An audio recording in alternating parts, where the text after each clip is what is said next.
90 days programme లో భాగంగా language and literacy development కింద మనం ఇప్పుడు ఈ 2 పేజెస్ గురించి మాట్లాడుతాం. ఓకేనా? ఈ పాఠం పేరేంటిది? అమ్మ. ఇక్కడ చూడండి, అమ్మ ఏం చేస్తుందో చెప్పండి.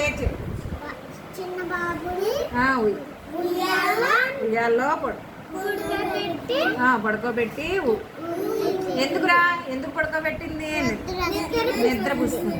ఏడుస్తున్నాడని బాబుని ఉయ్యాల్లో పడుకోబెట్టి నిద్ర పుస్తుంది. ఓకే. ఇక్కడ ఏం చేస్తుంది? బాబుని భుజం మీద పడుకోబెట్టుకుని నిద్ర పుస్తుంది. ఇక్కడ ఏం చేసింది అమ్మ? వంట చేసిన తర్వాత ఏం చేసింది? పళ్ళల్లో అన్నం అవన్నీ పెట్టుకుని తీసుకొస్తుంది. తర్వాత ఇక్కడ ఏం చేస్తుంది? ఎవరికి? ఎందుకు? పాప ఎక్కడికి వెళ్తుంది ఇప్పుడు? స్కూల్కి. ఎలా చెప్తావు స్కూల్కి వెళ్తుందని? ఇక్కడ యూనిఫామ్ వేసుకుంది,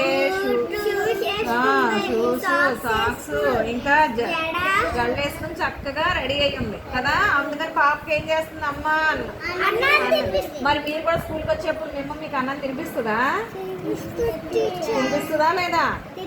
తర్వాత ఇక్కడ ఏం చేస్తుంది? ఇక్కడ ఫ్రూట్స్ కూడా పెట్టింది. ఇంకా ఇక్కడ ఏం చేస్తుంది పాప?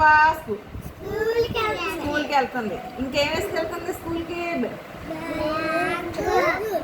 బ్యాగ్ వేసుకుని, షూస్ వేసుకుని, సాక్స్ వేసుకుని, ఇంకా యూనిఫామ్. మరి మీరు కూడా స్కూల్కి వచ్చేటప్పుడు ఇంకా మీకు యూనిఫామ్ ఇవ్వలేదు, కానీ వచ్చినాక అన్ని చక్కగా రెడీ అయ్యి రావాలి స్కూల్కి. ఓకేనా? నీట్గా రావాలి. ఓకే. తర్వాత ఇక్కడ ఏం చేస్తుంది? చక్క చెప్పాలి. ఏం చేస్తుంది? ఇక్కడ ఏం చేస్తుంది? షూస్ తీస్తుందా వేస్తుందా? తీస్తుంది. స్కూల్ నుంచి వచ్చినాక షూస్ అన్నిటిని తీస్తుంది. ఇక్కడ ఏం చేస్తుంది అమ్మ? తల దూతుంది. దేంతో దూతుందిరా? పాప ఏం చేస్తుంది? మరి తల దూవేటప్పుడు అమ్మ తలకేం రాస్తుంది? నూనె. మరి వారానికి ఒకసారి ఏం చేయాలి? ఎందుకు తలస్నానం చేయాలి? పోయి తల ఎలా ఉంటుంది అప్పుడు? ఫ్రెష్గా ఉంటుంది. ఇక్కడ ఏం చేస్తుంది అమ్మ? పాలు తాగిస్తుంది. ఎందుకు పాలు తాగాలి? పాలు ఎందుకు తాగాలి? హైట్ అవ్వాలి. చాలా బాగా హైట్ అవ్వాలంటే రోజు ఏం తాగాలి?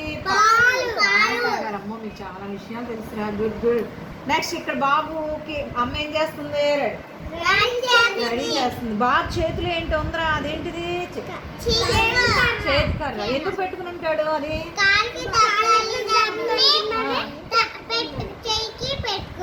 ఓకే. దేనికోసం? అది సపోర్ట్ కోసం పెట్టుకుని ఉంటాడు. ఓకే. అమ్మో, మీకు చాలా విషయాలు తెలుసు. మరి ఇలాంటి పిల్లలు మీ క్లాస్లో వచ్చారనుకో, మీరు ఏం చేస్తారు? కొడతారు వాళ్ళని? కొట్టకూడదు. ఏం చేయాలి? వాళ్ళకి మనం హెల్ప్ చేయాలి. మీతో పాటుగా కూర్చోబెట్టుకుని వాళ్ళకి ఏం చేయాలి? మనం హెల్ప్ చేయాలి. మీరు చాలా బాగా అమ్మ గురించి చెప్తారన్నారు కదా. మరి మీ అమ్మ మీకు ఈ పనులన్నీ చేస్తుందా? మరి మీ అమ్మకి మీరు ఏం చెప్పాలి రోజు కూడా? థ్యాంక్ యూ అమ్మా, థ్యాంక్ యూ అని చెప్పాలి. ఓకేనా? అందరూ రోజు అమ్మకి థ్యాంక్స్ చెప్పండి. ఓకేనా? ఓకే. Very good. క్లాప్స్ ఇవ్వండి. మీరు చాలా బాగా చెప్పారా.